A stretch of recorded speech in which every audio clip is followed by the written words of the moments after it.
On the 24th of February 1902, Colonel van Donop, who was based in Wolmaransstad, sent a large supply wagon under the command of Colonel Anderson to Klerksdorp. And this is where the Battle of Ysterspruit, in fact, took place on the following day. This is the bridge over the Ysterspruit, and the British column came from the direction that we're looking along this road and up this incline here in the direction of Klerksdorp, and the Ysterspruit, which is a few kilometers further on.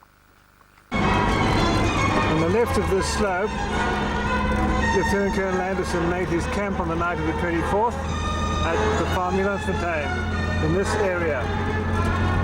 And the following day, having been made aware that there's a possible Boer attack coming, he set off from his camp very early in the morning to try and get into Klerksdorp without any trouble, but he was out of luck.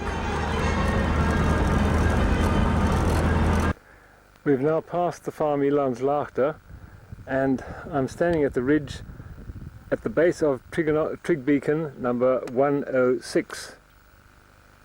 Beg your pardon, 109. Somewhere in this vicinity, in this ghastly bush, there is a Boer monument commemorating their victory at Ysterspruit.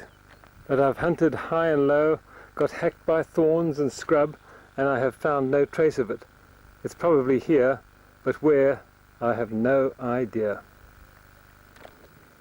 This is the base of the Trig Beacon, and it's a very high mounting, make it conspicuous in the district. Well, what do you know? I'd just about given up. I was floundering back to the road, and look what I came across. Right close to the fence. I'll try and pace the distance from here to the gate.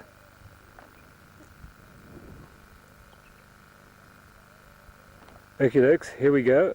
Let me find my way back to the roadway first of all, or the track I should say.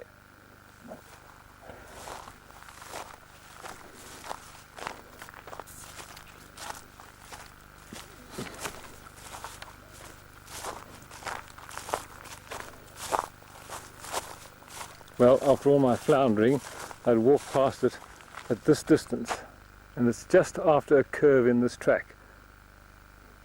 This is where the road straightens out, and just down there is the gate onto the main road through the district. The object of the Boer attack was to take this convoy of supply wagons from Colonel Anderson.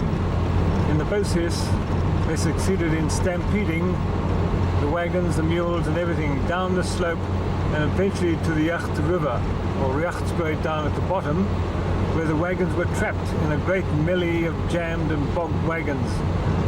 It was impossible for the British to extricate themselves. They had lost a lot of men and surrender was inevitable. In the far distance you can see the town of Klerksdorp, which gives you a very good idea of how close the British were to safety.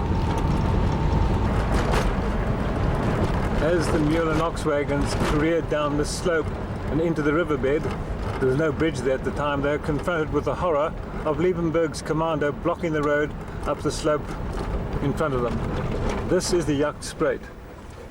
As you can see, the banks are very steep, and it was just impossible for wagons that were out of control to get across this.